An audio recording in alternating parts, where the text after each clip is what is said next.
So Rick, this is your kiln to dry the wood, huh? That's right. Pretty We put the amazing. wood in here, we put it on these crates, we put a lot of weight on top, and we roll them all the way to the back. We have 2 of these. So we put a lot of wood in here, and then depending on the wood, if it's very dry, we have to turn around and put with this water and have 100% humidity in here for at least 4 or 5 days before we even turn on the dry kiln. Because we want it to get so soft.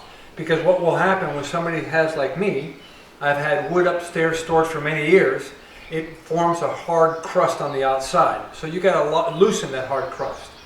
So once that happens, you get that nice and loose, then you start with the whole dehumidifier. You turn around, you put on the dry kiln, and then we have these fans, it's gonna be loud, that circulates the air and all that moisture.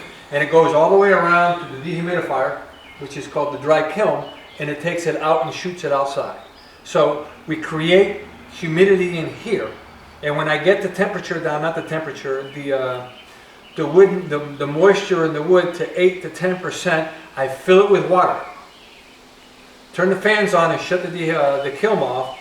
Let it soak with water again, and then I start that whole process all over again because it dries a lot faster.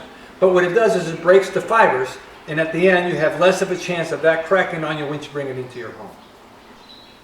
So that's the big difference between when people come and they say, oh, I'll take that slab off your hands for $100, and you laugh at them and say, no, that's more like $5,000. Well, right. People have to understand if you want it done right, you want to make sure that it is dried right. Because once you pay somebody for their slab, you buy them on Craigslist or what have you, all of a sudden now you bring it to your house and all is nice and you get a big crack in there. And who's going to talk to you about it then? You're going to go back to that guy? And who's going to pay for the time that you spent on that table after you've already cracked it?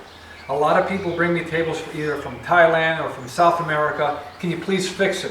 And they're all twisted and everything else because they're okay in those cultures where they have a lot of humidity. Not here. We have dry heat here once you bring it into the house. And if you see what we have here, we have these radiant, which I put in there, heat, because in the winter it's easier for me to control the heat in here versus in the summer.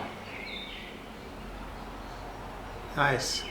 So that makes a huge difference when you're building a table. All the time and energy. So approximately how long does it take to dry a table properly? With that process 45 days to 2 months. Really? Wow. Yeah. Depending on when you cut the tree down.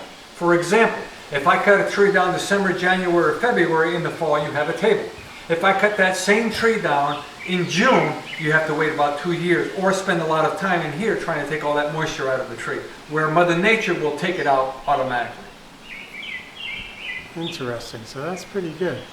So that's the big difference between a well-made table and a well-dried table and a properly processed table to one you can just buy off the market that hasn't been treated properly. And they just cut the slab, either sell you the slab or they fix it up and put some stuff on it and ship it out to you.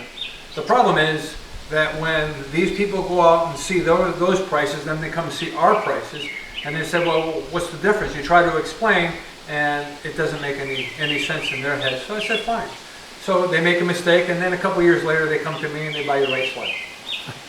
I know how that works. Yeah. Thank you, Rick.